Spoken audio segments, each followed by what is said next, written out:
sans vidéo, Samuel Paty ne meurt pas. Ils vont devenir complètement dingues, c'est-à-dire qu'ils vont passer 14 heures devant leur écran, et la radicalisation, elle se fait comme ça. L'avocat d'Abdelhakim Sifrioui prend la parole et dit, avec ce verdict, la première victime, c'est la liberté d'expression.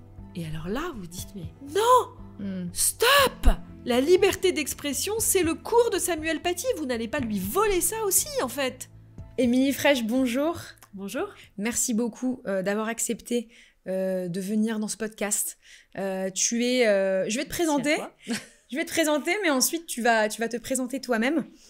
Tu es auteur, tu as écrit une quinzaine de romans.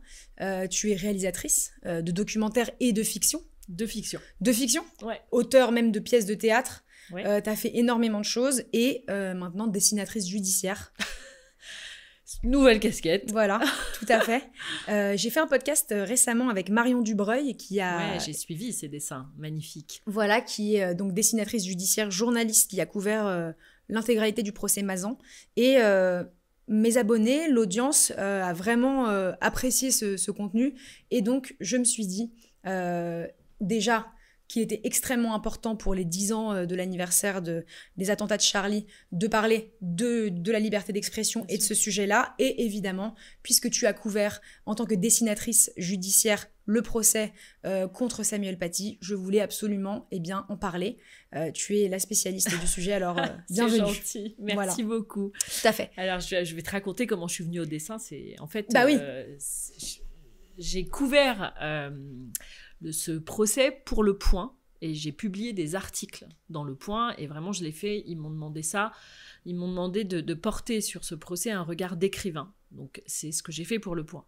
Et quand je me suis retrouvée en salle d'audience, comme je dessine depuis toujours, en général mes vacances, c'est mes cahiers de vacances, mes cahiers d'aquarelle, j'avais pris une petite boîte d'aquarelle et des papiers, enfin des carnets.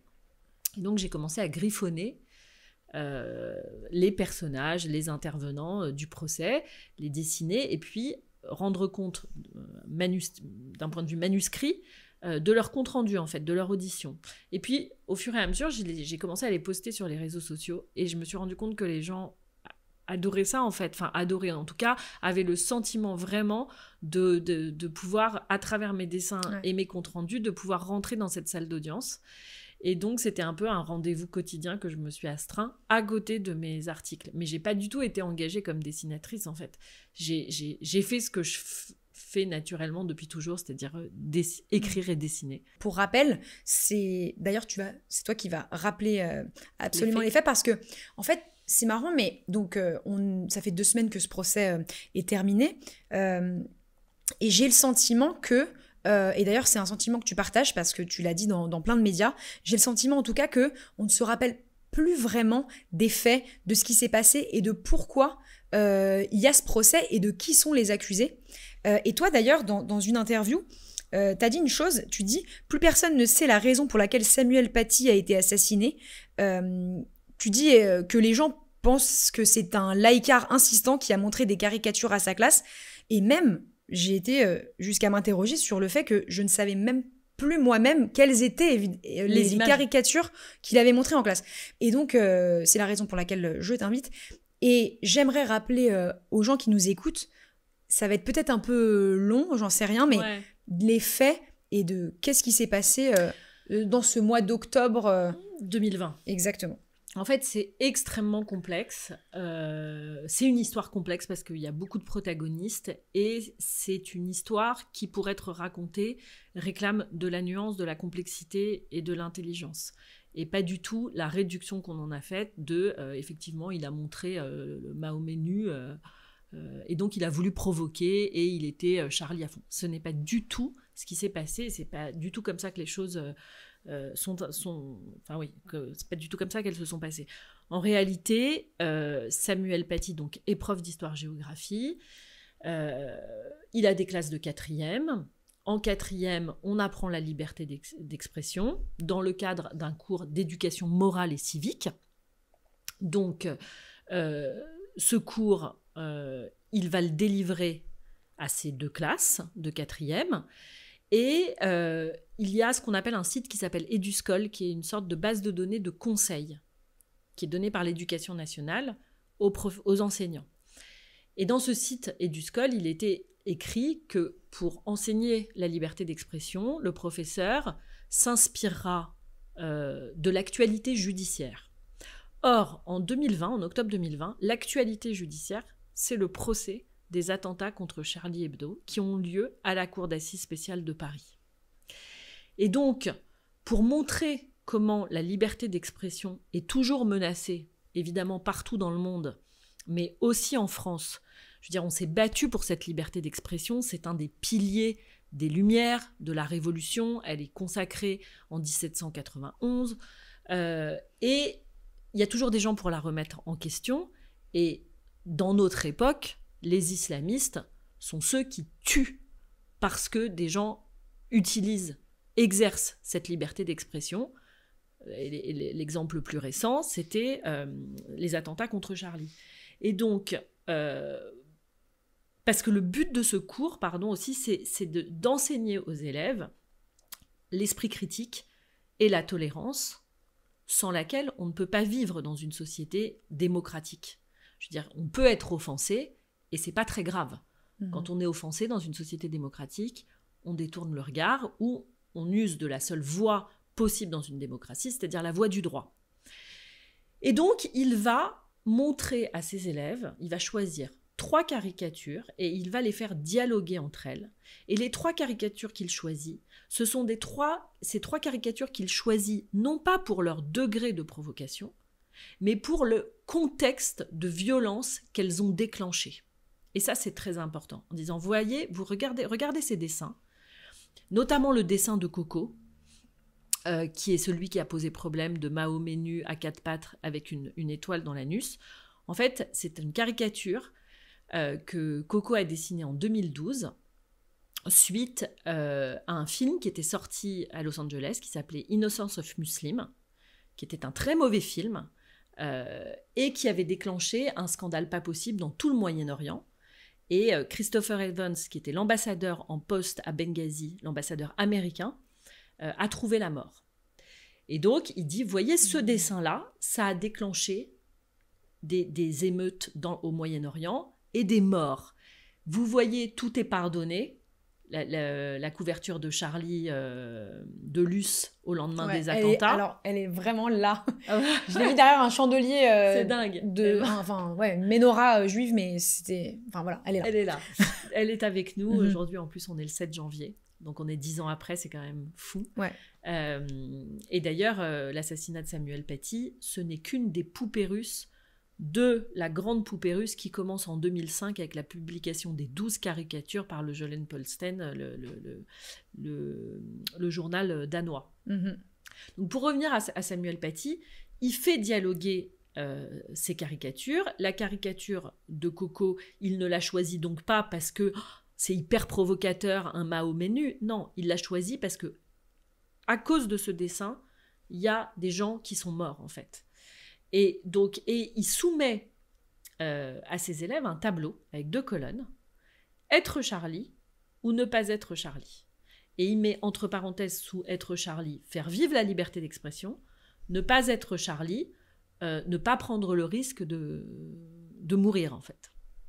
Et aux élèves de choisir des arguments pour l'une et l'autre colonne. Donc c'est vraiment un professeur qui avait à cœur de faire réfléchir ses élèves, de les rendre acteurs des choses, et pas du tout de leur imposer des images qui seraient violentes, etc. Suite à cela, il propose aux élèves de sortir... Alors, ah oui, ok, pardon. En fait, oui, ouais, parce que ça c'est l'autre volet qui est très important. Okay. Depuis 2015, il fait ce cours, depuis 2015, il n'a jamais eu de problème. Mais depuis 2015, il propose aux élèves qui pourraient éventuellement être choqués par ces images de détourner le regard ou de sortir de la classe dans une des classes où c'est possible parce qu'il y a une auxiliaire qui s'occupe d'enfants en situation de handicap et donc il peut y avoir un adulte qui va dans le couloir avec eux. Et pour moi, il est ce professeur exemplaire parce qu'il se tient sur cette ligne de crête très ténue qui est comment dans une salle de classe qui est au niveau de l'éducation nationale, enfin, qui est le pendant de la République, comment faire coexister plusieurs libertés qui ont toutes la même valeur constitutionnelle et donc qui sont toutes aussi importantes. Et j'entends la liberté d'expression d'un côté, la faire vivre en montrant ses caricatures, mais il faut aussi respecter la liberté de conscience de chacun et la liberté de croyance. Et donc, si on demande aux élèves de venir sans signe ostensible d'appartenance religieuse, il est bien évident qu'on ne leur demande pas de venir sans leur foi. On ne laisse pas sa foi à l'extérieur de l'école. Elle fait partie intégrante de nous. Donc, ça, c'est l'article 35 de la loi sur la laïcité. Il ne doit pas y avoir de pression, ni dans un sens de la part des religieux, ni dans l'autre de la part des laïcs. Et donc, pour respecter la laïcité, c'est-à-dire pour être tout à fait neutre à l'égard de toutes les religions, il faut avoir cette possibilité de dire, voilà, vous n'êtes pas obligé de regarder ces caricatures. En revanche, ce qui est sûr, c'est qu'on continuera à les montrer. Et puis, il avait quelque chose de très, pour moi, de très... Enfin, c'était quelqu'un qui me semble assez extraordinaire dans sa manière d'enseigner parce que il comprenait aussi que c'était un moment où ses élèves étaient jeunes, en formation, à l'adolescence, et il leur avait permis, il avait laissé ses caricatures et ce cours sur le site accessible aux élèves. Okay. Avec l'idée que peut-être que ses élèves n'étaient pas prêts à les regarder maintenant, peut-être qu'ils ne voulaient pas les regarder devant les autres, parce qu'il peut y avoir aussi une pression religieuse, mais qu'il y avait toujours cette porte ouverte de revenir plus tard. Et c'est justement parce qu'il n'a obligé aucun élève à le regarder comme quelque chose de dogmatique qu'il respectait le but même de ce cours sur la liberté d'expression, qui est l'enseignement de la tolérance. En gros, ça peut vous déplaire, mais c'est pas très grave. La seule chose qu'on vous demande, c'est de tolérer que d'autres aient envie de les dessiner, d'autres aient envie de les voir, et d'autres même puissent en rire. Voilà un peu le contexte. Ouais. Il se trouve que une des élèves dans son cours s'est sentie mal à l'aise d'avoir été mise en situation de sortir de la classe. Sa mère a appelé le lendemain, en pleurs, en disant « Je comprends pas, ma fille, en tant que musulmane, est sortie de la classe, etc. » La directrice lui a dit « Mais pas du tout. » Elle en a parlé tout de suite à Samuel Paty, qui a dit « Mais moi, je vais appeler cette maman, je vais m'expliquer avec elle. » Donc, le cours était le lundi. Le mardi, il appelle cette maman. Et cette maman comprend très bien. La discussion dure 10 minutes, un quart d'heure au téléphone. Tout va bien. Il en parle à ses élèves en classe. Il en parle avec cette jeune fille. Et le problème est réglé. Et fin de l'histoire.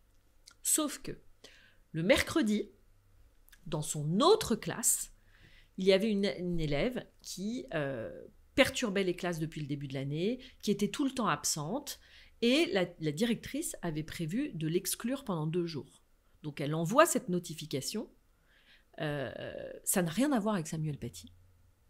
Et cette gamine-là, qui se fait évidemment houspiller par ses parents, explique, en fait, va faire sien le discours de sa camarade de l'autre classe, et va dire qu'en réalité, si elle a été exclue 2 jours, c'est pas parce qu'elle a des mauvaises notes, c'est pas parce que quoi ou qu'est-ce, c'est parce qu'elle a tenu tête en tant que jeune fille fière d'être musulmane.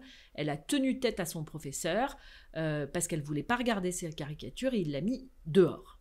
Le père devient littéralement fou. C'est-à-dire que dès le mercredi soir, il met 4 messages à tous ses groupes WhatsApp. Ça représente 1500 personnes, où il traite Samuel Paty, où il n'est pas du tout question de la discrimination. C'est plus du tout le problème de l'avoir sorti, mais c'est le problème d'avoir montré une caricature de Mahomet nue. Donc en fait, il désigne à la vindicte, non pas populaire, mais à la vindicte islamiste, Samuel Paty, comme un blasphémateur. Le dernier message, il va le publier sur Facebook en livrant le nom de Samuel Paty et le nom du collège. Il le retirera une demi-heure après, mais trop tard, parce que des captures d'écran ont été faites. Et c'est ces messages qui vont être viralisés. Et il va être contacté par un militant islamiste qui s'appelle Abdelhakim Sifrioui, qui se dit pro-palestinien, mais qui n'est pas pro-palestinien, qui est pro-Hamas, qui est une organisation terroriste interdite en France depuis 1993. Il avait d'ailleurs appelé son collectif en 2004 en hommage à Sheikh Yassine, le fondateur du Hamas, le collectif Sheikh Yassine. C'est quelqu'un qui est rompu à ces opérations d'intimidation dans les collèges.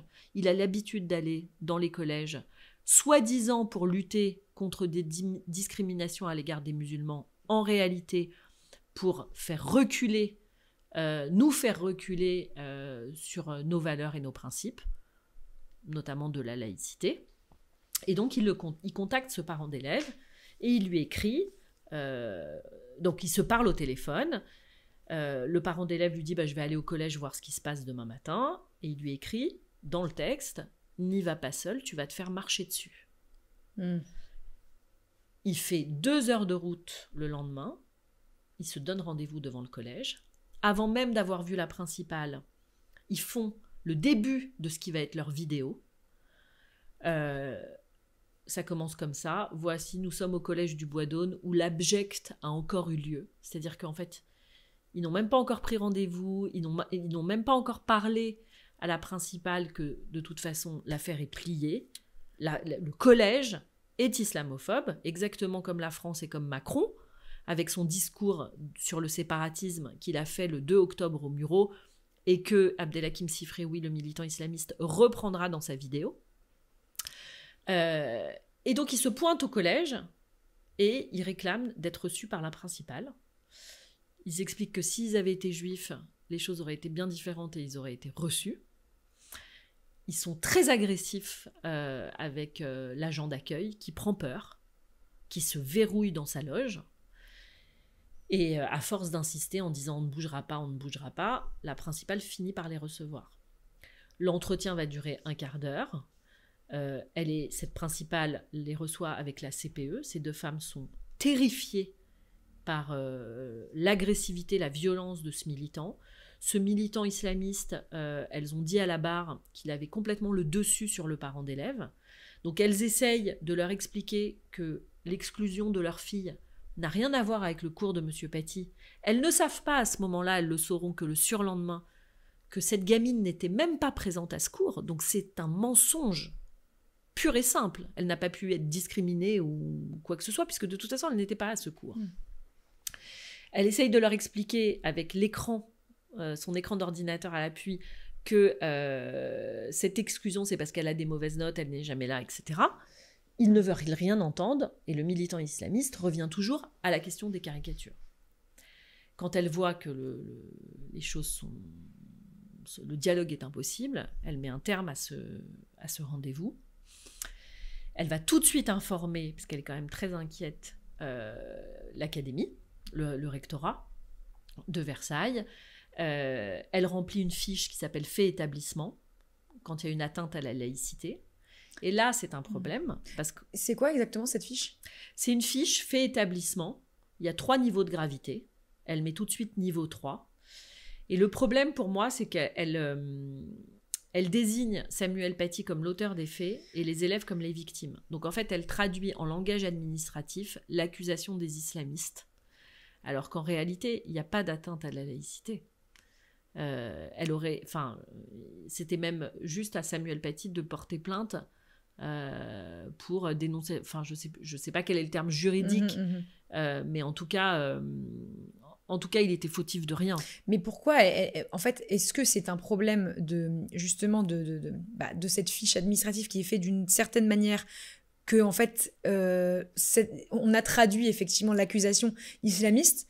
Enfin, oui. Comment ça se fait que... Pour moi, c'est pas du tout la faute de la principale. Okay. C'est la faute du système. Ouais, voilà. Et il y a une autre chose qui rend compte de la faute de ce système et de ce pas de vague systémique, c'est qu'il y a la possibilité de cocher une case qu'elle va cocher, qui est risque de trouble à l'ordre public avec retentissement médiatique.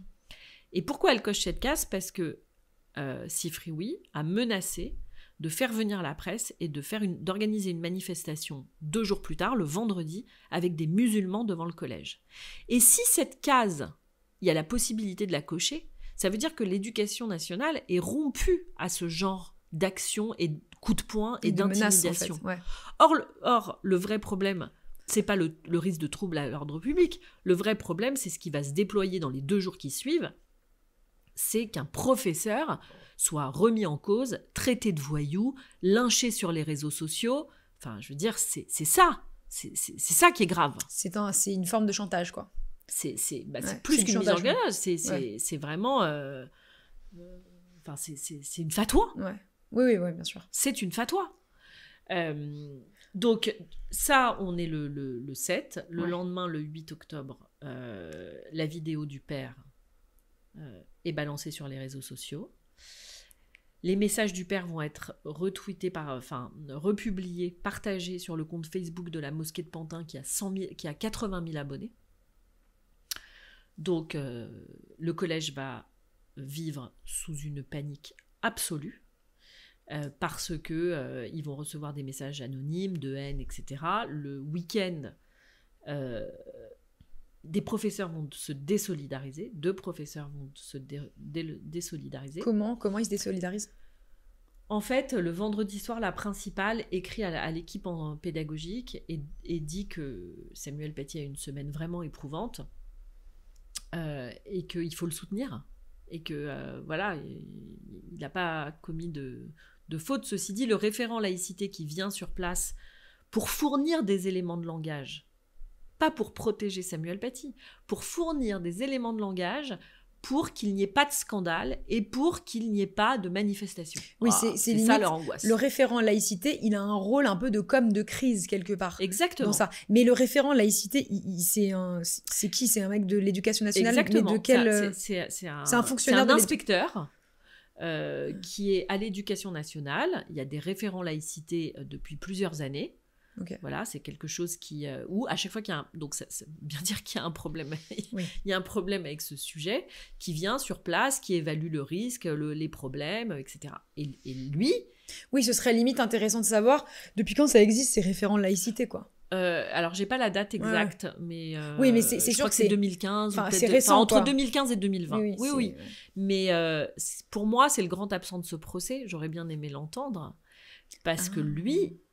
Il dit, et je pense que c'est une erreur totale, il dit que, d'ailleurs ça a été utilisé par la défense, ils s'en sont servis, il dit que Samuel Paty avait un problème avec la laïcité, puisqu'il fait sortir ses élèves, il considère que c'est une faute, même si ça n'a pas été fait, si ça a été fait avec aucune malveillance, c'est quand même une faute, et il reproche à Samuel Paty d'avoir froissé ses élèves. Le référent laïcité. Hein. Voilà. Donc voilà, la principale, il faut savoir quand même que pour moi, elle est une victime absolue de ces islamistes. Elle a vécu cette violence. Elle a été très proche de Samuel Paty, et on l'a vu au procès tout au long de ces 8 jours. Elle a tout fait pour défendre son professeur. Mais elle appartient à un système qui ne défend pas ceux qui exercent et ceux qui font vivre la liberté d'expression. Donc le vendredi 9 octobre, elle envoie un mail à Samuel Paty en lui demandant de retirer les caricatures, de retirer son diaporama dans de la plateforme dans lequel figurent les caricatures qui posent problème. Donc voilà, donc elle envoie un message à l'ensemble de l'équipe enseignante pour lui demander de soutenir Samuel Paty. 2 professeurs vont se désolidariser publiquement en accusant Samuel Paty de faire le jeu des islamistes en donnant un visage, le terme exact c'est le visage, de donner à la laïcité le visage de l'intolérance. J'ai d'ailleurs consacré un de mes articles du Point à ce professeur, Jeff Talman. J'ai écrit un article qu'on peut retrouver sur le site du Point qui s'appelle « Lettre à Monsieur T ». Ouais. Parce qu'évidemment, comme toujours dans ces histoires-là, il y a d'autres grilles de lecture qui viennent se poser. C'est-à-dire qu'en fait, Samuel Paty avait récupéré cette année-là le poste d'interlocuteur privilégié de la principale, donc c'était lui qui achetait les livres, c'était lui qui décidait des sujets pour les brevets blancs, etc. Et ce poste était occupé par ce professeur précédemment. Et donc dans le vendredi, une sorte de petite vengeance personnelle d'ego. Voilà. Donc le vendredi, quand il attaque ce professeur et qu'il se désolidarise, il va tout de suite dire à la principale, on peut pas laisser le poste de référent à Samuel Paty, je vais le récupérer. Donc en plus, il y a, comme souvent, un côté minable, des gens aussi se révèlent. Et parfois, il y a, et au contraire, voilà, il y a plein de professeurs qui ont été extraordinaires avec lui, qui se sont organisés pour le protéger, qui l'ont ramené le matin, déposé le soir, qui ont essayé de le soutenir au mieux, la CPE qui l'a emmené au commissariat pour déposer plainte. Le vendredi soir, quand la principale ne le voit pas avec un de ses collègues, elle va jusque chez lui. Et à ce moment-là, lui, il est en train de descendre pour aller jouer au tennis. Et donc, il y a une espèce de malaise comme ça. Donc, voilà, moi, je pense que évidemment... parce je pense qu'on a beaucoup reproché aussi à Mickaël de dire que... Mickaël Paty, qui est la sœur de Samuel Paty. Avec qui j'ai écrit le cours de Monsieur Paty, qu'elle ait considéré que son frère ait été abandonné par les professeurs. Je pense que c'est je pense que c'est pas ça qu'elle a voulu dire. Évidemment, il a été plus que lâché par 2 professeurs, qui d'ailleurs, au lendemain de ce drame, ils ont été complètement écartés, et je pense que ça a été très violent aussi pour tous les professeurs d'être face à des gens comme ça. Mais ce qu'elle a voulu dire pour la majorité des autres professeurs, c'est plutôt sur le système, en fait. C'est que l'éducation nationale n'a pas protégé Samuel Paty et a abandonné Samuel Paty. Et c'est vrai. Je veux dire, ils n'ont pas été présents, ils n'ont pas été là. Le seul objectif qu'avait l'éducation nationale, c'est qu'il n'y ait pas de trouble à l'ordre public, qu'il n'y ait pas de manifestation. À tel point que même cette obsession-là, elle va être reprise par les renseignements territoriaux. Donc quand il y a quelqu'un comme Darmanin, qui à l'époque est ministre de l'Intérieur, il explique au micro de BFM que la France n'a pas à rougir et qu'elle a défendu Samuel Paty et que les services de renseignement, les renseignements territoriaux et le ministère de l'Intérieur l'a protégé, il ment. En fait, le vendredi 12 octobre, les renseignements territoriaux rédigent une note pour dire qu'il n'y a plus de danger parce qu'ils se sont entretenus avec les musulmans, le conseil des musulmans des Yvelines, et il n'y avait plus de manifestations programmées. Mais ils n'ont pas vu tout ce qui se passait dans le même temps. Qu'Allah lui casse le dos, cet Hitler de professeur, ce voyou doit être viré. Je veux dire, la moindre petite veille sur Internet, ils avaient le nom du père, ils avaient la vidéo, il suffisait de lire les commentaires pour voir le danger le danger physique dans lequel se trouvait Samuel Paty. Comment cet homme-là n'a pas reçu de protection policière, comment il n'a pas été tout de suite sorti de son collège. Voilà, donc c'était pas le procès là à la cour d'assises spéciale, n'était pas du tout le procès de l'éducation nationale ni du renseignement intérieur, mais ils ont complètement merdé de A à Z. Et à aucun moment dans le procès il y a des interpellations justement de l'éducation nationale ou du ministère de l'Intérieur, quoi. Toute la défense, et c'est ça qui est horrible en fait, c'est que la défense d'Abdelhakim Sifreoui et de Brahim Chnina, c'est de dire, en gros, vous vouliez que mon client sur sa vidéo puisse imaginer qu'un terroriste allait passer à l'acte et décapiter Samuel Paty, mais vos services de renseignement, ils n'ont même pas été foutus, eux, de l'envisager, puisqu'ils n'ont pas protégé Samuel Paty. Donc, non seulement dans le temps imparti d'octobre 2020, on n'a pas été capable de protéger Samuel Paty, mais ceux qui ont fait ces vidéos se servent de ces arguments-là pour pour se défausser, en fait. Donc, c'est doublement insupportable. Et on va revenir à la défense, à ce que tu as vécu dans ce procès. Mais donc, du coup, là, on est le 4 novembre. De quoi là où on en est dans l'histoire, je veux dire. On en est au week-end du 11 octobre.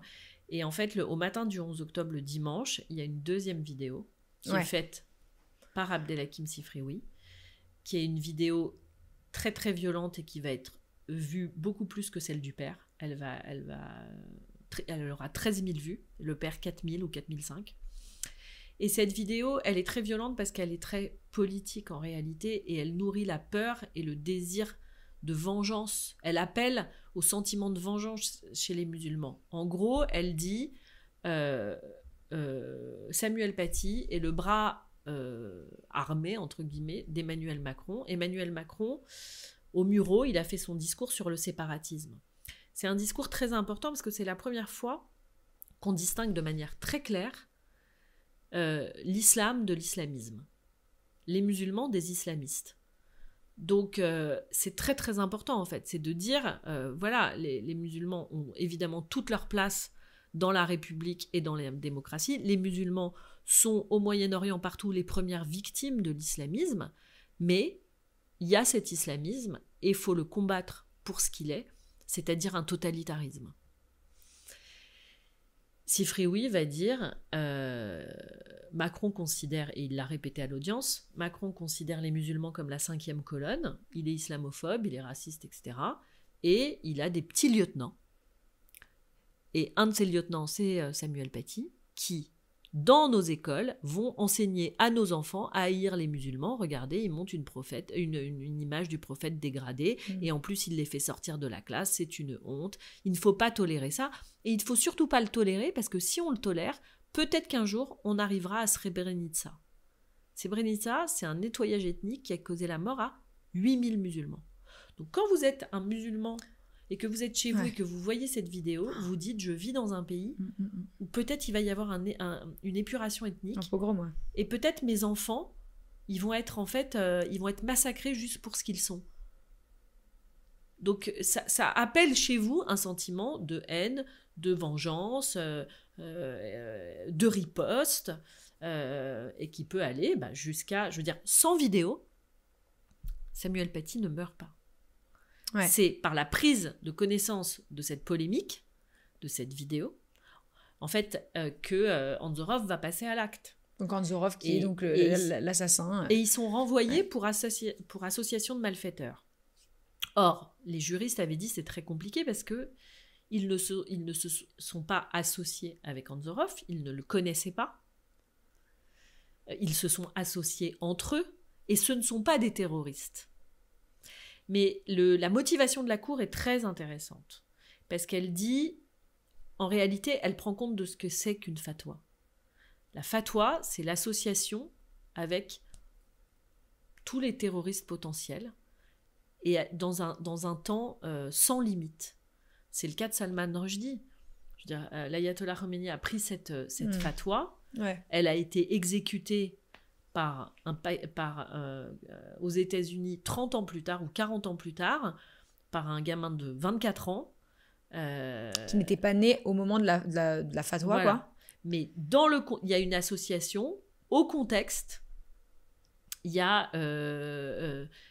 une association entre l'islamisme, qui est l'idéologie qui nourrit le terrorisme, en fait. Mm-hmm. Il ne suffit pas d'avoir acheté des armes, conduit quelqu'un, machin, pour faire partie d'une association de malfaiteurs terroristes. Là, c'est une nouvelle jurisprudence, et c'est une jurisprudence qui est salutaire. Parce qu'en réalité, ce que je trouve très pernicieux dans ce qu'ont fait Brahim Chnina et Abdelhakim Sifrioui, c'est qu'ils ont un double langage. En fait, en fonction de l'oreille à laquelle ils s'adressent, ils tombent ou non sous le coup de la loi. En fait, leur discours, s'ils s'adressent à une oreille laïque, et c'est ce qu'ont essayé de défendre les avocats, on peut penser qu'ils luttent contre une discrimination. Mais puisqu'ils s'adressent à des fidèles, on sait très bien que dans la religion musulmane, et dans certains pays c'est appliqué, le blasphème est puni, et il peut être jusqu'à être puni de mort. Et eux en ont totalement conscience.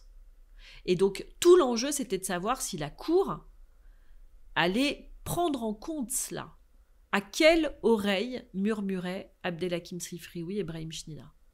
À l'oreille des laïcs ou à l'oreille des musulmans ? Et tu dis que effectivement, c'est un peu la première fois que une cour pénale en prend conscience.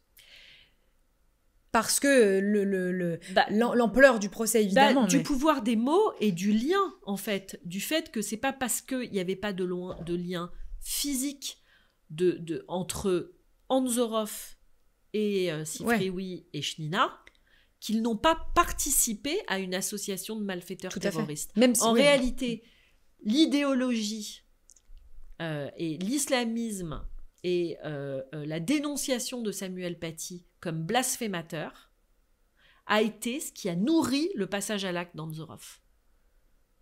Et donc ce lien constitue, en fait, ce lien de mots, ce lien idéologique, en fait, constitue une association de malfaiteurs terroristes. Oui, bien sûr. De toute façon, c'est tout à fait évident que même des personnes qui ne se connaissent pas... C'est évident moralement, mais c'était pas forcément évident juridiquement. Okay. Et c'est ça qui est intéressant. C'est la manière dont ils ont motivé leur arrêt. Ok. Et donc, passage à l'acte, ce jour-là, effectivement... il y a donc Anzorov, l'assassin, qui demande à des élèves... Il cherchait une cible depuis longtemps sur les réseaux sociaux. Ah oui, alors ouais. Donc en fait, c'est qui ce mec en fait? Enfin, qui est Anzorov quoi Anzorov, c'est un garçon de 18 ans. Il vient d'avoir 18 ans. Il habite à Évreux, au quartier de la Madeleine. C'est un réfugié politique qui est arrivé à l'âge de 1 an ou 2 ans sur le territoire français.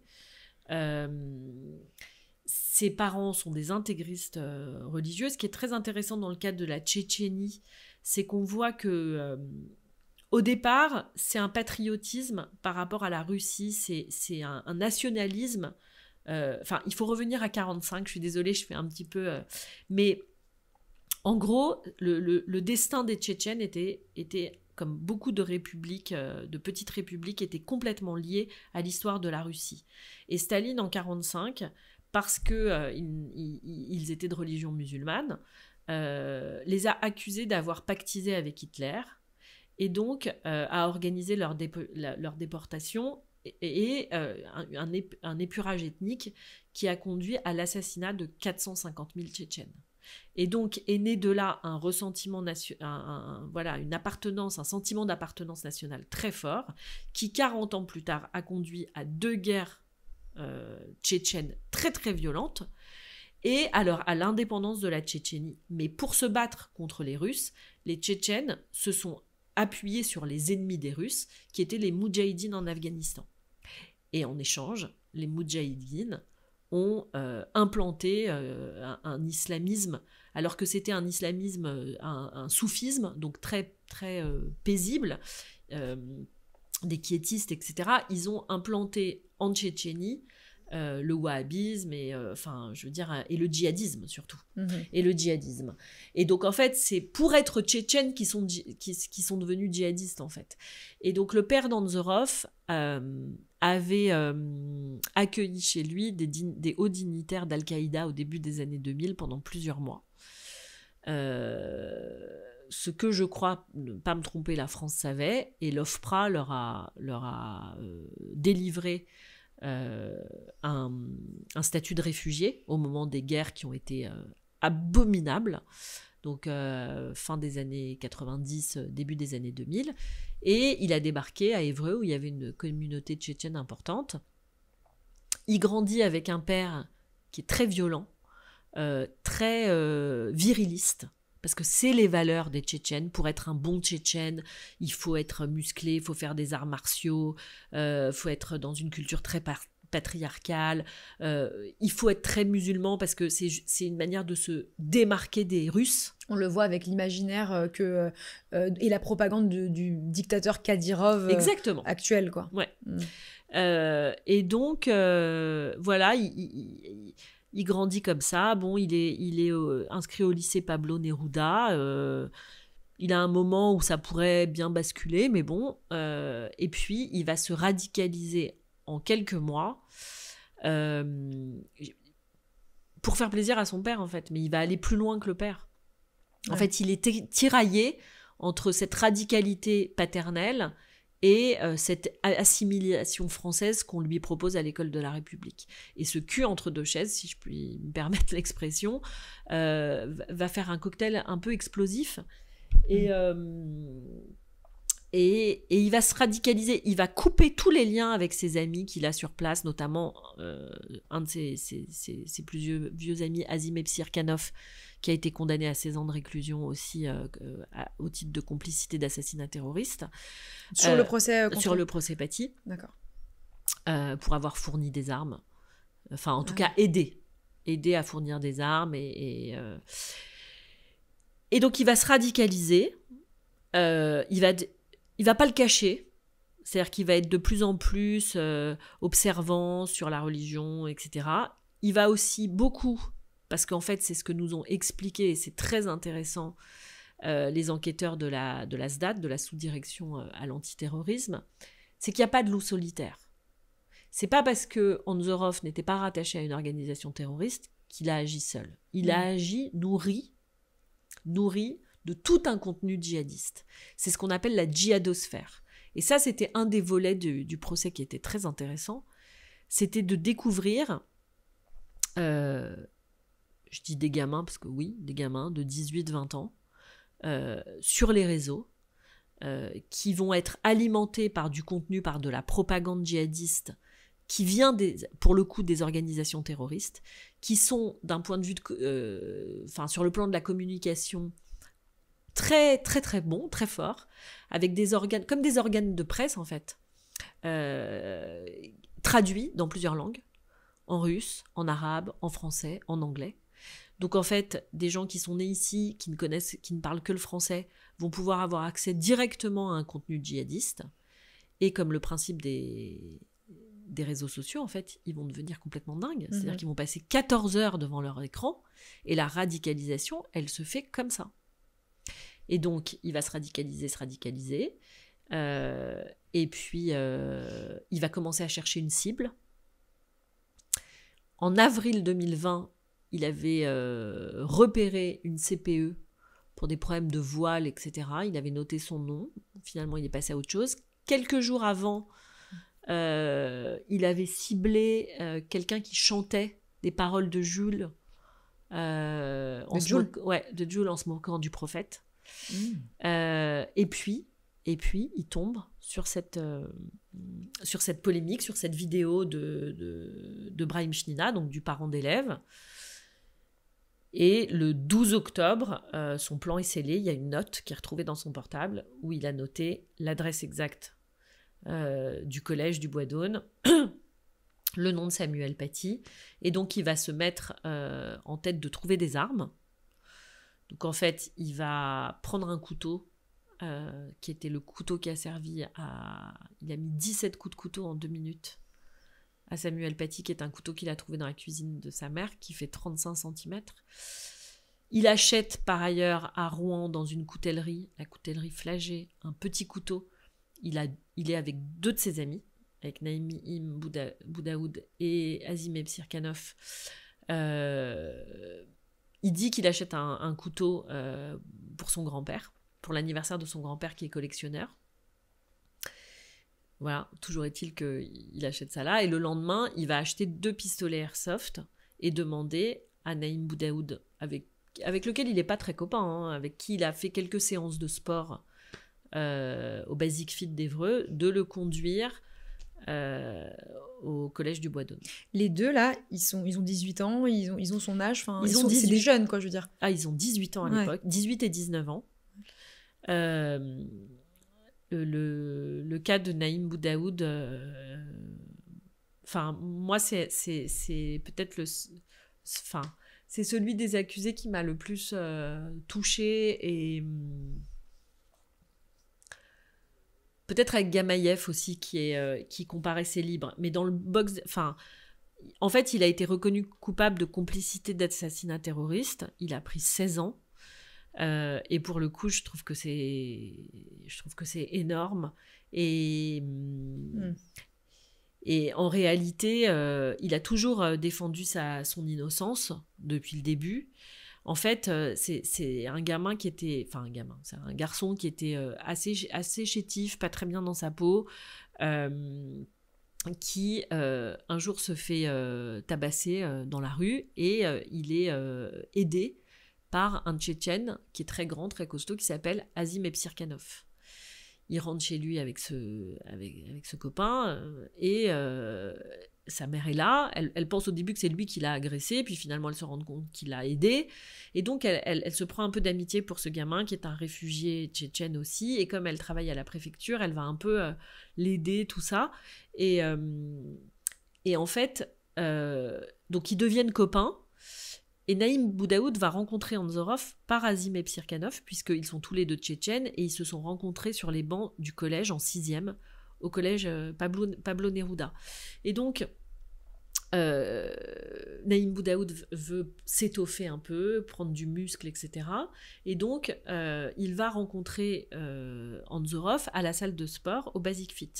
Et puis, pendant plusieurs mois, dans le temps de cette radicalisation, quand Anzorov coupe avec tout le monde, il ne va plus le voir. Il va le recroiser en juillet sur le parking d'un supermarché. Anzorov va le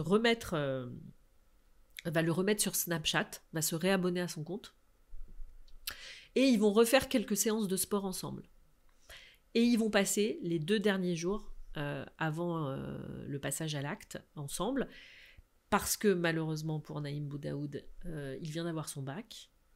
Il est en recherche d'une alternance et on est en 2020, donc c'est pas très facile. Et il vient surtout d'obtenir son permis de conduire et c'est le seul à obtenir son permis de conduire.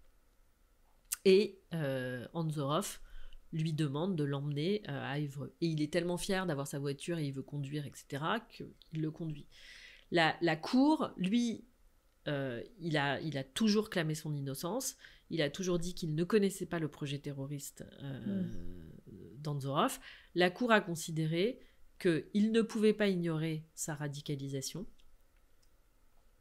ne pouvant pas ignorer sa radicalisation, il a été avec lui acheter des armes et qu'il n'ait pas fait le lien, voilà. Et non seulement il n'a pas fait le lien avec ça, mais il n'a pas fait le lien avec le collège. Et il considère aussi que Anzorov s'est livré de manière très facile sur la polémique de Samuel Paty, du collège, etc., sur Internet notamment, dans ses groupes Snapchat, avec des gens qu'il avait rencontrés sur Internet.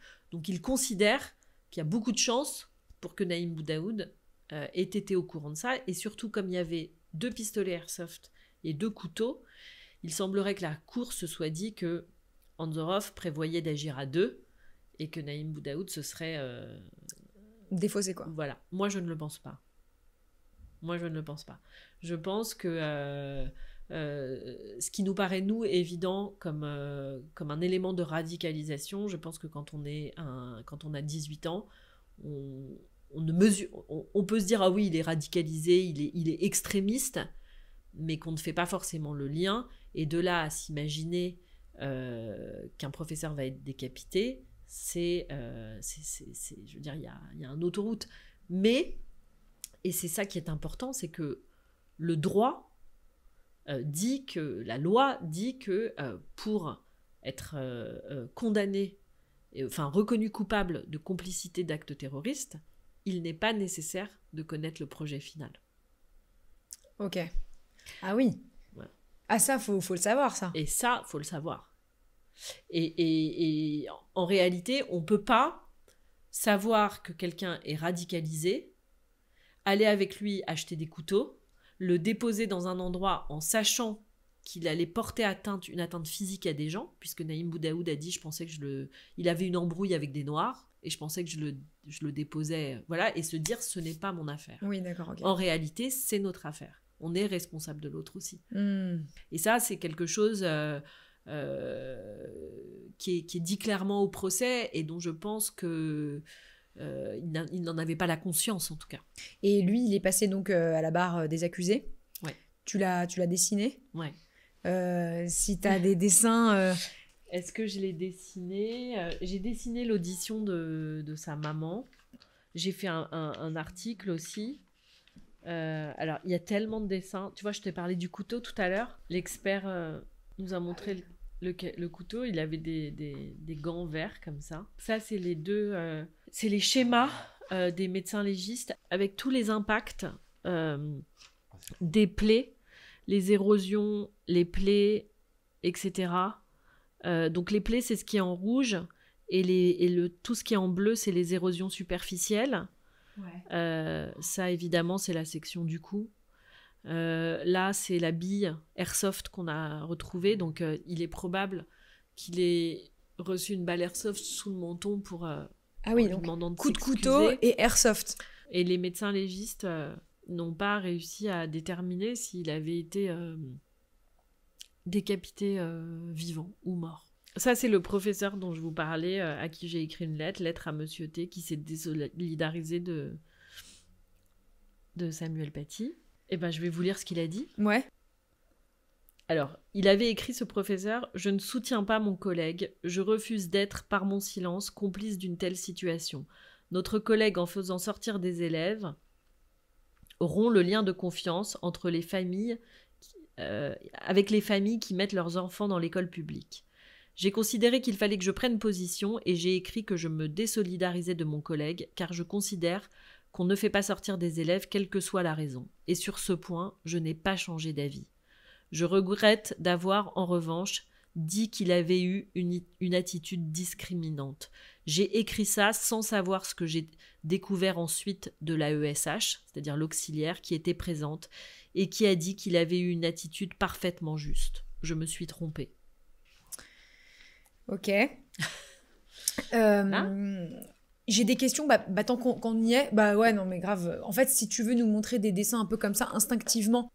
Oui, il y a l'audition, moi, qui m'avait bouleversée de l'imam Chalgoumi. Voilà, qui... Pourquoi l'imam Chalgoumi ? L'imam Chalgoumi, parce qu'il éclairait sur la personnalité du militant islamiste Abdelhakim Sifrioui, où il raconte comment... en fait, il était imam de Drancy. Sa vie était très heureuse et très calme. Et il faisait... Bon, je vais vous le lire peut-être. Ouais, grave, vas-y. J'ai commencé à être imam à Drancy en 2004. Mon rôle, c'était de conduire le culte. J'avais aussi un rôle social, aider les gens dans les moments durs, faire des conciliations. Je m'occupais du dialogue interreligieux. On avait à Drancy la tente d'Abraham, avec le rabbin et le prêtre. On faisait un travail mémoriel important, car Drancy n'est pas une ville comme les autres.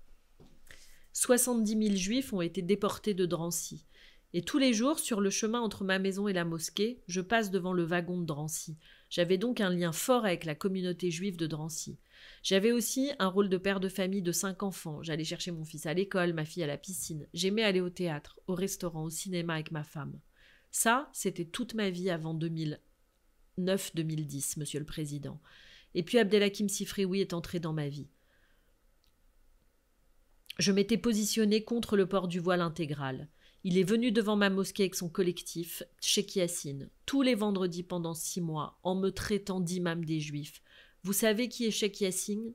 Le nom de son collectif, le chef spirituel du Hamas qui a tué 270 Palestiniens du Fatah avant de tuer des Israéliens.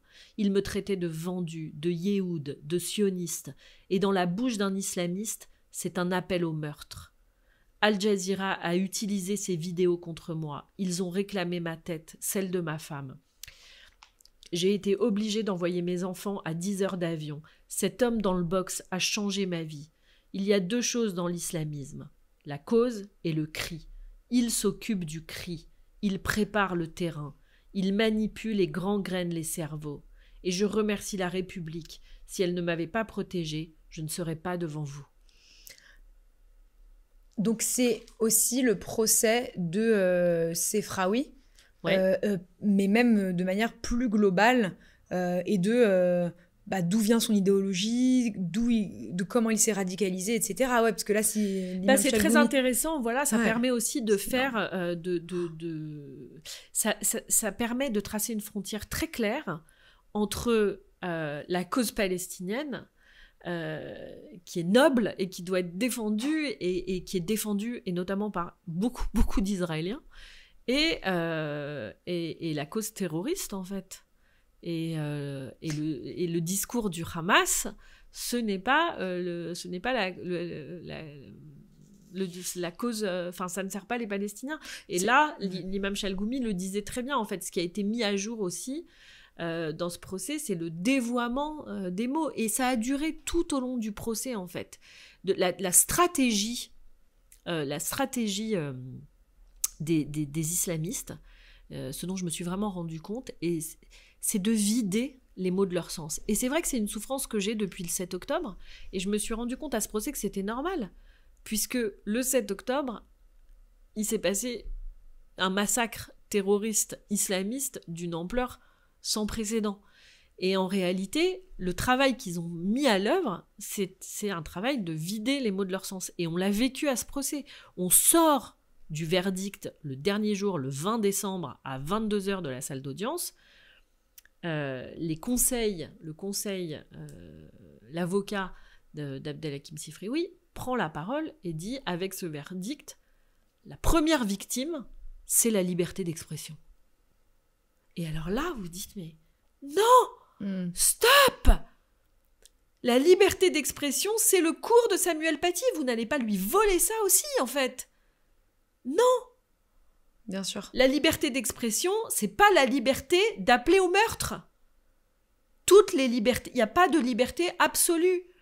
Et Abdelhakim Sifrioui, en faisant sa vidéo, il n'a pas usé de sa liberté d'expression, en fait. Il a usé de sa haine pour donner à la vindicte populaire un professeur de la République qui enseignait à ses élèves la liberté d'expression. Ça, c'est la liberté d'expression. Donc voilà, donc c'est aussi ça qui a été mis à nu. Et moi, en fait, j'ai été vraiment dans une grande émotion, et j'ai pleuré au verdict, en fait, parce que d'entendre le président de la Cour dire des choses aussi évidentes que nous défendons ici la laïcité, nous défendons ici la liberté d'expression, ils ont mis une fatwa sur la tête de ce professeur, etc.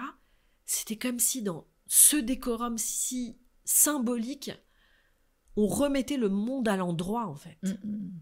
Et c'est comme si les mots retrouvaient du sens. Qu'on me disait, non, tu n'es... Enfin, voilà, on ne va pas adhérer à cette folie. Les mots ont un sens. Et ce procès a permis aussi de rendre du sens aux mots. Et c'était vraiment tellement salvateur, tellement... pour moi, ça a été une grande consolation d'entendre ça. D'ailleurs, Abdelhakim Sifrioui, au moment où, effectivement, il reçoit sa peine, se lève et dit vous êtes des lâches et je fais appel tout de suite. En réalité, le président de la Cour, je pense que c'est un usage, demande à chaque accusé, après lui avoir indiqué à quoi il était condamné, s'il avait bien compris. Donc il a demandé ça à chacun des accusés. Est-ce que vous avez bien compris votre peine, etc.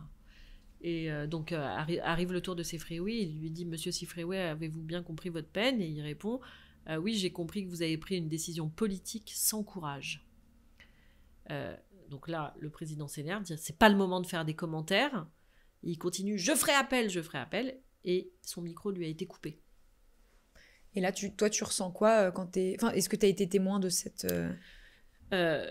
Moi, j'ai été complètement pétrifiée par le climat de ce verdict. En réalité, on avait rendez-vous à 20h dans la salle d'audience, le vendredi. Les débats s'étaient clôturés la veille à 13h. Et donc, à 13h, la cour s'est enfermée. Et rester ensemble jusqu'au lendemain à 20h, c'est comme ça en cour d'assises. Ils n'ont pas le droit de se séparer, ils doivent ressortir de la salle avec un verdict. Et donc, ils nous ont fait revenir le vendredi à 20h. Et évidemment, c'est des moments qui sont très difficiles parce qu'il y avait toutes les familles des accusés, tous les proches des accusés dans la salle, les mères, les pères, enfin, je veux dire... et entendre une condamnation... même si elle est juste, même si elle est méritée, même si c'est très violent. Et donc, moi, Mickaël m'avait demandé d'être assise à côté d'elle, donc j'étais sur le rang des parties civiles au premier rang. Et donc, je sentais derrière moi, derrière nous, toute cette pression humaine, cette chape de plomb. Et puis, à un moment, je me suis retournée au début et sur le banc des parties civiles, je crois que c'est un policier qui était partie civile et qui m'a dit « C'est lourd là, non, je rêve pas, je suis pas tout seul à le sentir ce moment. » Parce qu'en réalité, personne ne savait. En fait, il y a eu beaucoup de discussions sur est-ce que l'association de malfaiteurs terroristes, pour les raisons que j'ai évoquées en début d'interview, est-ce qu'elle va pouvoir tenir? Est-ce qu'ils vont être condamnés? Quel va être le quantum de la peine? Il y avait beaucoup d'incertitudes en fait. Donc il y avait une très très grande tension.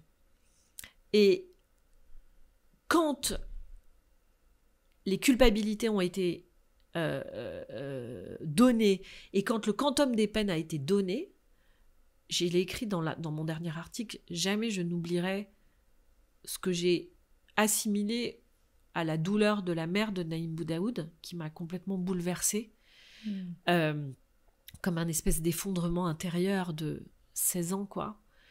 Et d'un autre côté, j'ai aussi entendu et même eu peur de cette violence, même quasi physique, au moment où la peine a été énoncée pour Brahim Chnina, les filles de Brahim Chnina, que la famille de Samuel Paty et les professeurs croisaient tous les jours au contrôle, aux toilettes, à la machine à café. Il faut se rendre compte de cela, que un procès, c'est aussi le lieu du partage physique de son espace vital avec des gens qui ont en l'occurrence tué leur frère, leur père, etc. Donc il faut pouvoir pendant 7 semaines être avec des gens qui veulent que ces hommes-là soient libérés alors qu'ils ont participé d'une manière ou d'une autre à l'enchaînement causal qui a permis l'assassinat de Samuel Paty. Et donc, je reviens à mes moutons, quand cette peine a été donnée à Brahim Chnina, donc de 13 ans d'emprisonnement, je pense qu'une des filles, je crois que c'était une des filles de Brahim Chnina, s'est mise à hurler en disant « Mais c'est à cause d'elle, toute la journée sur BFM !» Et en fait, Mickaël Paty avait le matin même donné une interview à Apolline de Malherbe. Et donc vous imaginez pour elle, déjà cette violence d'avoir son frère assassiné dans ces conditions, 4 ans de... Enfin voilà, je veux dire, c'est sa vie depuis 4 ans, et d'être agressée à nouveau verbalement par un membre de cette famille qui a vendu son frère à la vindicte populaire. Enfin, et on a été exfiltrés. À ce moment-là? À ce moment-là, en fait, tous les CRS sont venus comme ça en cordon autour de nous. La tension était très dense. Je ne me suis pas retournée. J'avais la tête baissée, en fait. C'était trop de violence. Et Mickaël était à côté de moi et me serrait la main. Et à un moment, un CRS nous a dit, vous allez être... si vous voulez, on vous fait sortir par une porte dérobée. Et donc, on est partis toutes les deux avec 3-4 autres personnes qui étaient sur notre rang. Et c'était fou. On est passé derrière le box. Il y avait une espèce de pression comme ça. La sœur de Mickaël est restée. Donc c'est elle qui a donné une interview à la fin, etc. Mais Mickaël n'a pas pu s'exprimer parce qu'elle a été exfiltrée en réalité. Parce qu'elle a été agressée par une des filles de Brahim Chnina. Et donc voilà, et nous sommes partis, une voiture nous attendait, et nous avons quitté le palais par une porte dérobée pour échapper, pour ne pas nous retrouver dehors dans la rue à la fin du procès avec ces gens, quoi. Donc limite, elle n'a pas assisté à la fin du procès Si, le verdict était donné, mais elle s'est sentie mise en danger, en fait. Elle s'est sentie physiquement en danger. Tu viens de décrire un moment d'extrême tension. Est-ce qu'il y en a eu d'autres de cet acabit-là ou qui font appel à d'autres émotions, mais en tout cas des moments marquants du procès? Parce qu'un procès, c'est... la justice, c'est à la fois condamner, mais aussi pardonner. Il y a eu une très très belle leçon de pardon dans ce procès. Il y a un seul des accusés qui comparaissait libre, qui s'appelle Ismaël Gamaïev, 22 ans, qui était très très radicalisé sur les réseaux sociaux. Pardon, excuse-moi, est-ce que tu peux expliquer ce que ça veut dire comparaître libre? Alors, en fait, il y a 2 manières de comparaître. Je veux dire, quand il y a un crime comme ça, soit vous êtes placé en détention provisoire jusqu'au procès. C'était le cas de 5 accusés. Et donc, ils font déjà 4 ans de prison. Et donc ensuite, ils sont condamnés à, pour le coup, je donne un exemple, Naïm Boudaoud a 16 ans, donc il lui reste 11 ans. D'accord ? Il y a un des accusés, Youssouf Sinar, qui a fait 4 ans de prison, et il a été condamné qu'à 1 an. Donc en fait, il a fait 3 ans pour rien, donc il va être indemnisé. Indemnisé financièrement ? Ouais, mais donc c'est très dur, parce qu'il a fait 3 ans pour rien. Wow. En revanche, Ismaël Gamaïev, par exemple, a fait 30 mois de prison, et puis il a été libéré parce qu'on a considéré que la peine qu'il allait encourir serait à peu près égale à ces 30 mois, qu'il ne manifestait pas de risque de radicalisation, qu'il se comportait bien, qu'il avait un projet professionnel, etc. C'est quelqu'un qui a repris ses études, qui est en licence 2 ou en master 2 ou d'économie aujourd'hui, qui avait une petite amie, etc. Donc dégage, voilà.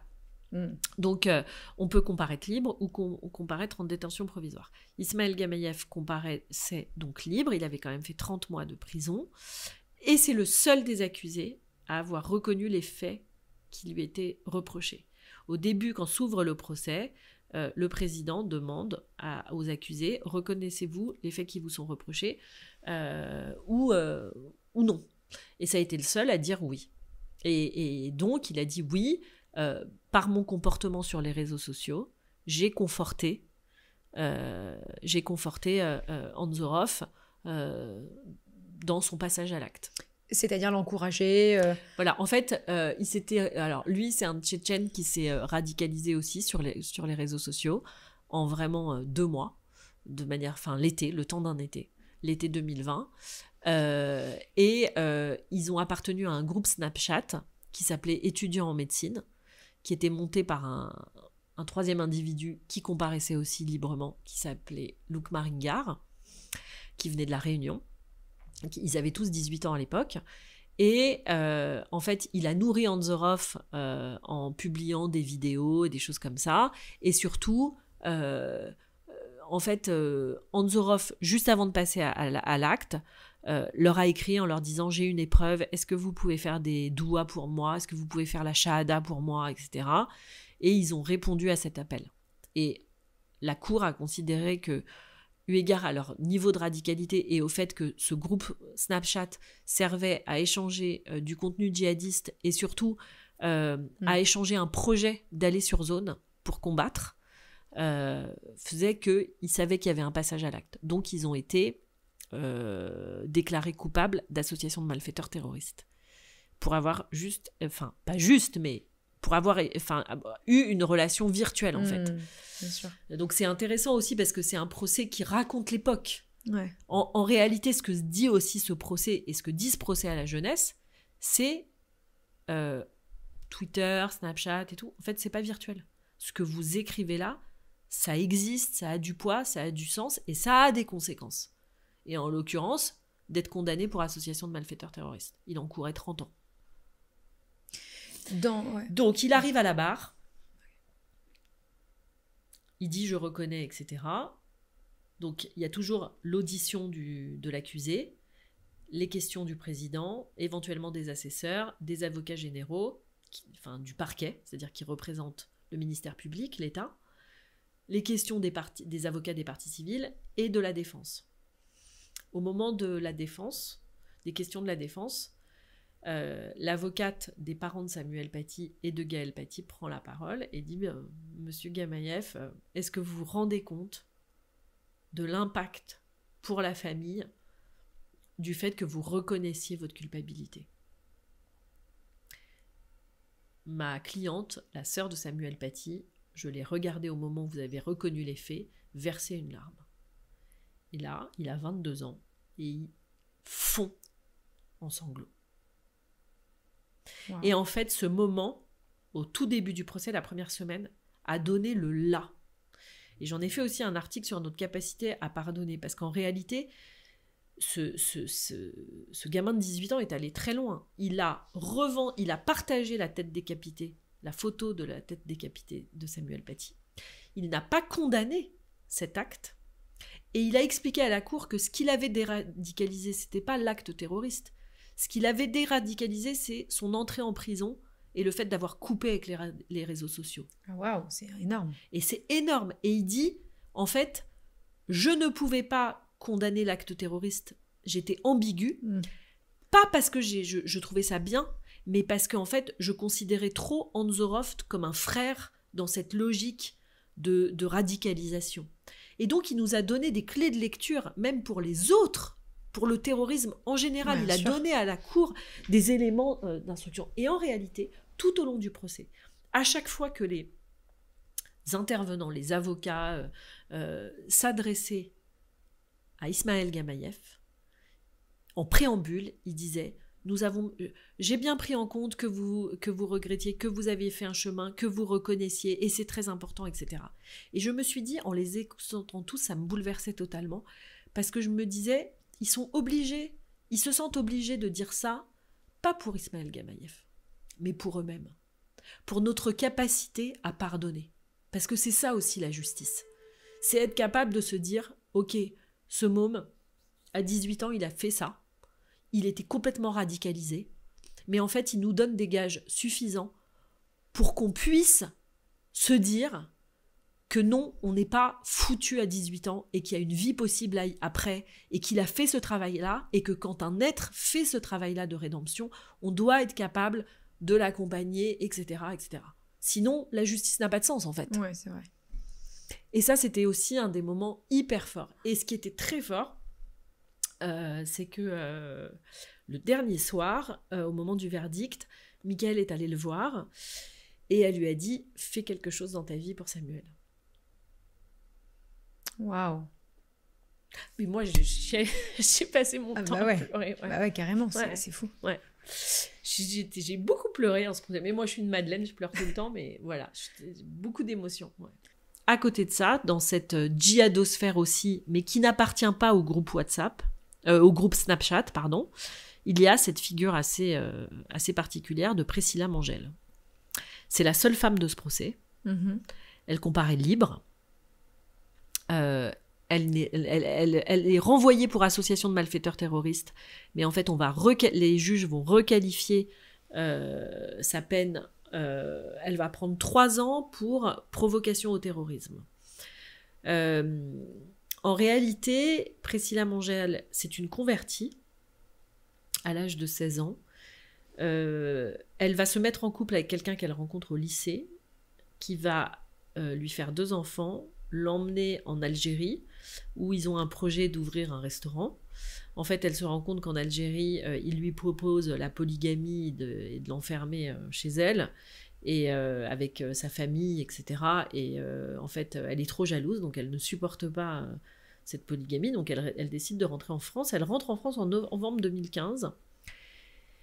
Ses parents sont soulagés, parce qu'ils se disent, bon, bah, elle revient en France, forte de cette expérience, elle va plus s'approcher des gens qui sont trop radicalisés, ou trop rigoristes. Et en fait, elle se met encore en quête, comme une espèce de fascination pour le djihadisme et pour la mouvance radicale. Elle se met en quête de rencontrer un homme. En fait, sa porte d'entrée... Alors, c'est marrant parce que sa porte d'entrée, c'est vraiment l'amour. Enfin, le désir. La recherche d'un de amour. Rencontrer un mec, quoi, ouais. Et moi, j'avais écrit un film, il y a quelques années, qui s'appelait « Le ciel attendra », et un roman qui s'appelle « Je vous sauverai tous », et qui parle de la radicalisation des jeunes filles. Le film était avec Noémie Merlan. Comment des jeunes filles se radicalisaient sur Internet très rapidement, et partaient en s'imaginant avoir épousé le chevalier blanc, et elles se retrouvaient des esclaves sexuels et des esclaves domestiques, et elles sont pour la plupart aujourd'hui avec des enfants dans des camps de réfugiés, et on a du mal à les faire rapatrier. Et ben Priscilla Mangel, c'est un peu ça. Donc elle est connue des services de renseignement depuis 2017. Elle apparaît dans le Spectre, voilà, et elle va rencontrer quelqu'un qui s'appelle Sami Guérouz, qui, en octobre 2020, en plein procès des attentats contre Charlie, le 26 septembre, va être condamné à 14 ans de réclusion criminelle pour association de malfaiteurs terroristes. Elle va l'épouser après la mort de Samuel Paty. Et elle est toujours avec lui aujourd'hui. Et elle considère qu'il est innocent, parce qu'il a toujours clamé son innocence. Donc elle considère elle nous dit à la cour, en tout cas elle dit à la cour qu'elle n'adhère pas au terrorisme, mais qu'elle n'est pas Charlie. Et elle a été condamnée parce que elle avait publié sur Twitter, elle avait écrit un post sur Twitter qui disait Charlie en redemande. Parce qu'ils avaient republié les caricatures de Charlie à l'occasion de l'ouverture du procès. Elle va faire le lien entre... Enfin, elle va informer Anzorov sur l'avancée du traitement de cette affaire au collège du Bois d'Aune. Elle va lui dire en fait non, il n'est pas puni, il n'est pas mis à pied, le blasphème de toute façon maintenant l'éducation nationale veut l'enseigner aux enfants, etc. Ils vont échanger 46 messages les 9, 11 et 13 octobre, donc 3 jours avant le passage à l'acte d'Anzorov. Et voilà, donc le parquet a dit qu'elle avait un profil très dangereux, mais que rien ne permettait matériellement d'établir l'association de malfaiteurs terroristes. Donc c'est quelqu'un elle a pris 3 ans avec sursis, c'est quelqu'un qui aujourd'hui est dans la nature, en lien avec toute la mouvance radicale, parce qu'elle a organisé aussi des cagnottes pour permettre à son compagnon de cantiner. Comme il était détenu à Lille, elle a été en lien avec notamment toute la famille de Mohamed Agab qui s'était fait exploser au Bataclan. Donc voilà un peu le profil. Et donc voilà. Et j'ai une question, c'est... Vraiment, genre, ça ne s'arrête jamais. J'ai une question. Tu dis qu'elle a déclaré « Je ne suis pas Charlie ». Est-ce que c'est revenu, cette formule de Charlie dans le procès ? Ah bah tout le temps. Parce qu'en réalité, Samuel Paty, c'est ce que je disais au début, c'est juste une des poupées gigognes de cette grande poupée des caricatures lancées par le Jolene Posten en 2005. En réalité... c'est une caricature de Charlie Hebdo qui lui vaut d'avoir sa tête mise à prix sur les réseaux sociaux. Et cette caricature, elle est republiée, enfin, il la montre et il la fait dialoguer en raison de cette fameuse actualité judiciaire qui est... voilà. Octobre 2020, il faut savoir que c'est pas... Anzorov... Enfin, cette polémique, elle s'inscrit dans un contexte. Le contexte, il est très important. 1er septembre... Samuel Paty est assassiné le 16 octobre 2020. Mais le 1er septembre 2020 s'ouvre à Paris l'attentat... le procès de l'attentat contre Charlie Hebdo. Charlie Hebdo republie les caricatures. Ouais. Instantanément, des fatwas sont lancés d'Al-Qaïda au Yémen, d'Al-Qaïda en Irak, en Syrie, etc. Le 2 septembre, Emmanuel Macron est à Beyrouth. Des journalistes l'interrogent et il revendique la liberté, le droit de dessiner, la liberté d'expression, le droit de blasphémer. D'ailleurs, ce qui ne devrait pas exister puisqu'on est dans une société laïque. Mais peu importe.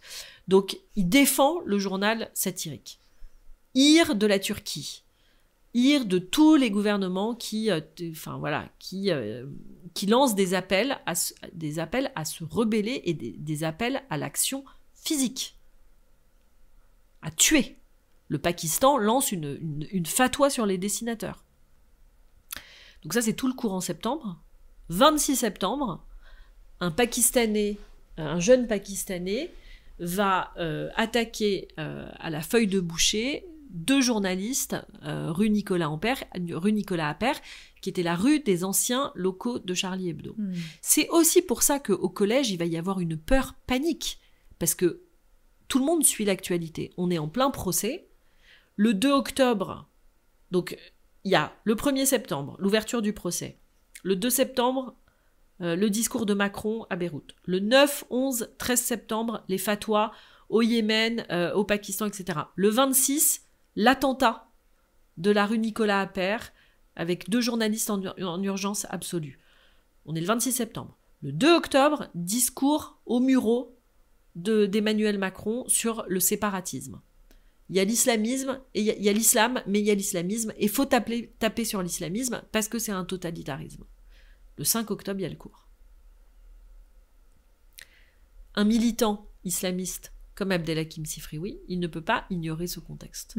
Et quand il prend cette vidéo, il sait très bien qu'elle s'inscrit dans l'appel à venger le prophète qui est pris depuis le Moyen-Orient. Ce que je veux dire, c'est que Abdelhakim Sifrioui, quand on l'arrête, il a dans son portable 11 contacts des hauts dignitaires du Hamas. Le Hamas, la charte du Hamas, c'est l'appel au djihad islamique. C'est pas l'appel à la création d'un État palestinien. Hein. C'est-à-dire, il a le numéro de téléphone de ces mecs, en fait. Ah bah oui, il est en lien direct avec eux. Non. Okay. Voilà. Fou.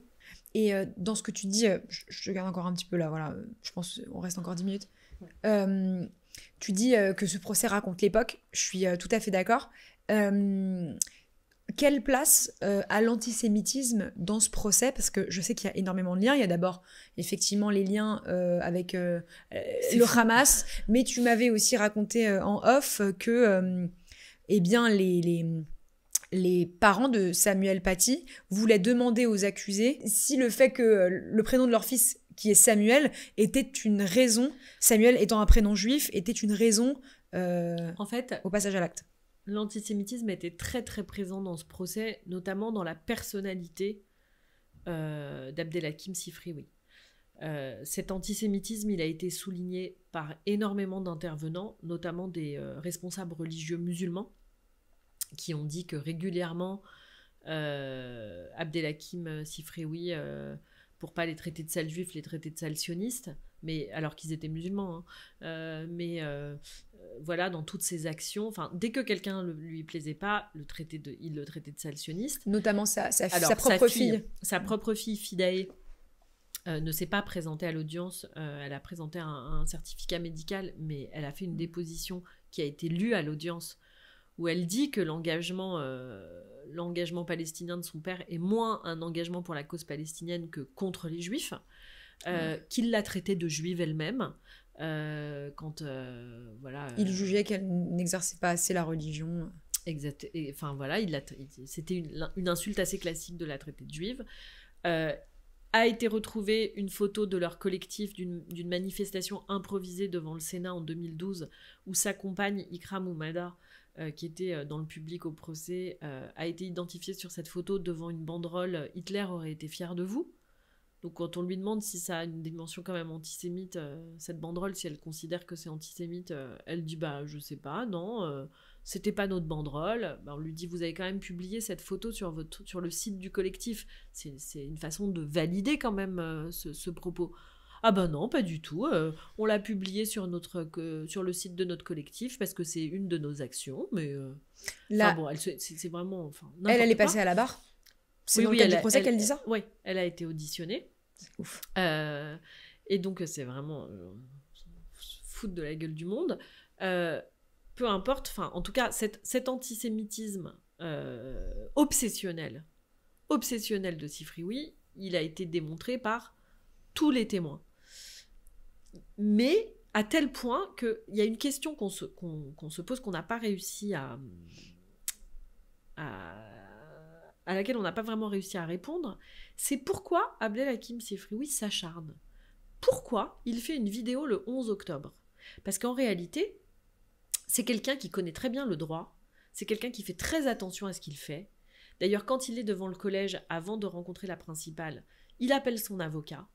Donc, il fait toujours attention. Et d'ailleurs, un préfet qu'il connaissait très bien, parce que justement, à l'époque où il menait la vie dure à Chalgoumi, le préfet Lambert a dit le principe de Sifrioui, c'est quelqu'un qui pousse les autres à l'action pour lui garder, ne pas être inculpé. Mais il fait en sorte que les autres passent à l'action. Donc c'est vraiment un mode opératoire chez lui, une perversité intellectuelle, un mode opératoire en réalité.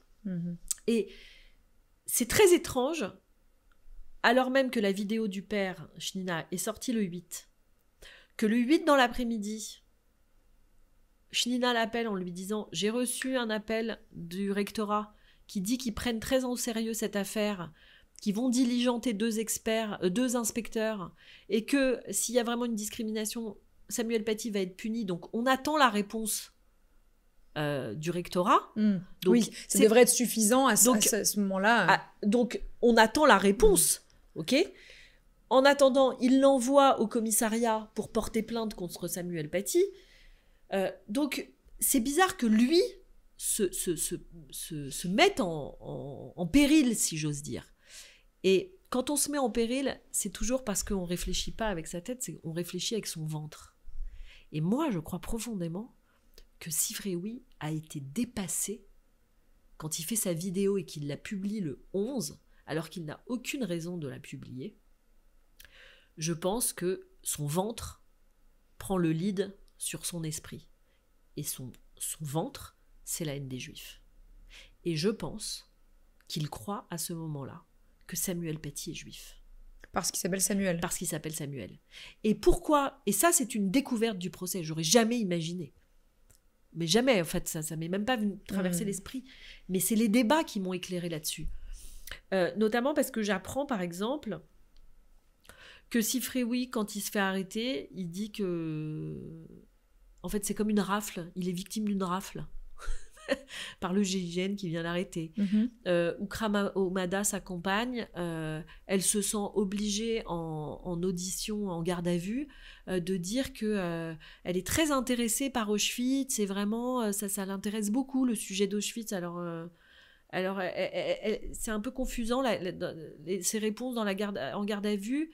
Il lui dit « Mais pourquoi vous nous parlez d'Auschwitz ?» Ben non, mais parce que si Samuel Paty est juif, moi, je... Donc c'est une manière de se dédouaner, de dire... Donc en fait, elle se piège elle-même en parlant d'Auschwitz. Elle parle à un autre moment de la liste de Schindler. Enfin, des choses qui n'ont rien à voir, mais qui ramènent à cela, à tel point que, effectivement, les parents de Samuel Paty ont, à travers leur avocat, demandé à leur avocat de questionner Abdelhakim Sifrioui sur « Est-ce que vous pensiez que notre fils Samuel était juif parce qu'il s'appelait Samuel ?» Et ça m'a scié, en fait. Et je me suis dit, peut-être qu'il s'est, Sifrioui, acharné. Évidemment que son combat, c'était le blasphémateur, le professeur blasphémateur. Mais en plus, la croyance du fait qu'il était juif l'a guidé à faire cette deuxième vidéo qui fera 13 000 vues, etc. Voilà. Parce que l'antisémitisme fait partie de son ADN. Ok. Pareil, sur l'époque, t'as dit aussi dans une interview, ça a été tout à fait prouvé, qu'il y a aussi des liens avec l'organisation terroriste HTS, qui est l'organisation terroriste qui vient de, effectivement, prendre Damas et faire tomber la dictature de Bachar. Et HTS vient dans ce procès. De quelle manière ? C'est complètement fou. On entend HTS ou HTC depuis le début de ce procès comme l'organisation que voulait rejoindre Anzorov, parce que HTS, en fait, ça a été fondé par Al-Joulani, qui est maintenant à la tête de la Syrie, mais qui était envoyé par Al-Zawahiri, qui était le fondateur d'Al-Qaïda, et qui l'a envoyé en Syrie. Voilà, qui était en Irak et qui l'a envoyé en Syrie. Donc 2011-2012. Et donc il considérait, Anzorov, que c'était la meilleure organisation à rejoindre. Il n'était pas pour l'État islamique. Mais donc, il était pour HTC. Et il était notamment en lien avec un haut dignitaire d'HTC qui était...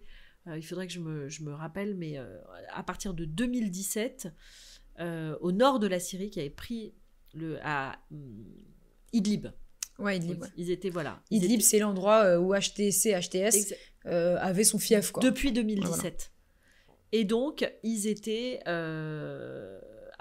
voilà, ça y est, ça me revient, en lien avec Farouk Chami, qui est quelqu'un qui a beaucoup fait de propagande, etc. Et Farouk Chami a quand même avait ambitionné d'organiser une manifestation contre Charlie Hebdo à Idlib le 19 octobre 2020, soit 3 jours après la mort de Samuel Paty.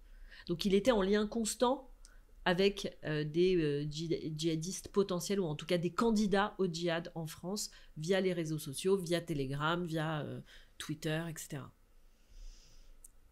Ok. Voilà. Et ça aussi, j'ai fait un long papier dans Le Point. Ouais. Je vais mettre, je pense, les liens de tes articles en description du podcast pour que les gens qui écoutent et qui sont intéressés puissent y avoir accès. Pour conclure, dans quel état d'esprit tu es après ces 7 semaines de procès et donc après ce verdict, après ces verdicts? C'était une expérience très riche intellectuellement, et j'ai envie de dire aussi artistiquement pour moi en tant qu'écrivain, et voilà, de trouver une voix, un point de vue pour retranscrire cela. Photographie de l'époque énorme, vraiment très heureuse d'avoir reçu autant d'encouragement et de soutien qui me donne aujourd'hui l'énergie pour faire ce livre.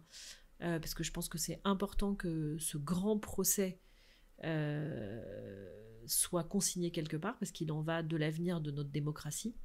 Je veux dire, ce qu'on oublie tout le temps, c'est que l'école de la République, c'est pas juste le lieu de la transmission des savoirs. On vient pas juste pour apprendre l'orthographe, les mathématiques, l'histoire, etc. On vient aussi pour se former à un esprit critique, et pour devenir un citoyen. C'est ça l'école de la République.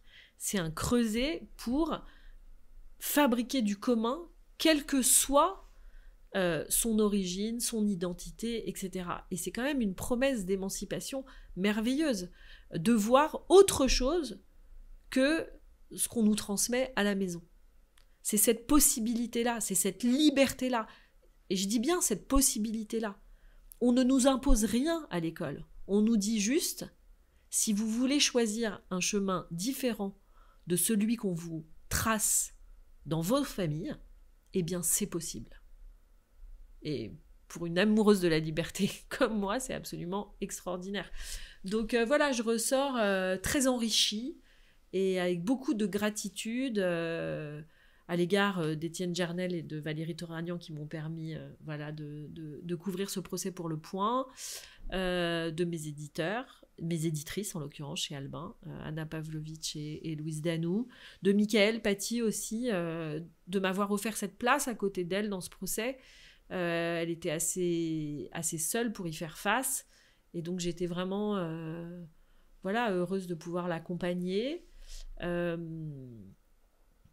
Puis c'est dingue un procès de cette nature, parce que c'est un lieu qui se transforme au fil des heures et au fil des jours.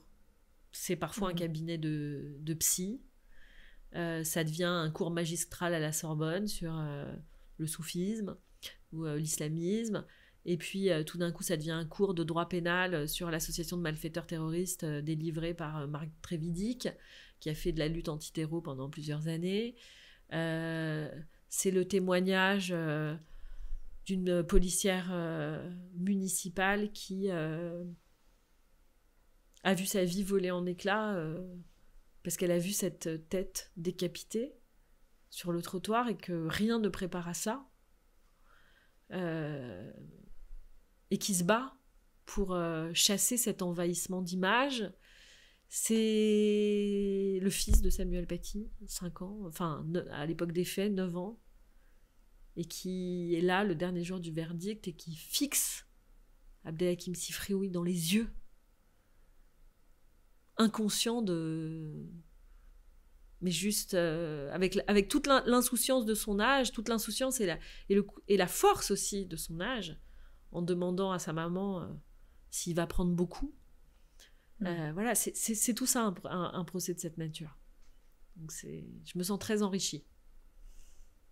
bah, tu nous as enrichis en retour. Bon. Donc, merci mille fois pour ce témoignage. Arthur, ça va? Ça m'a beaucoup touché aussi. Il est très touché aussi, ouais. Non, Ah, c'est sûr, merci beaucoup. Je rappelle que ton livre... Le cours de Monsieur Paty, coécrit avec Michael, il est paru chez Albin. Et aussi ma pièce de théâtre, Le Professeur, chez Albin Michel aussi. Voilà. Bah, tous les liens seront en description de la vidéo. Merci beaucoup. Merci mille fois pour ce Merci. témoignage. On te souhaite tout le bonheur du monde. Merci. Et salut. Merci, Merci Julia. beaucoup. Bye bye.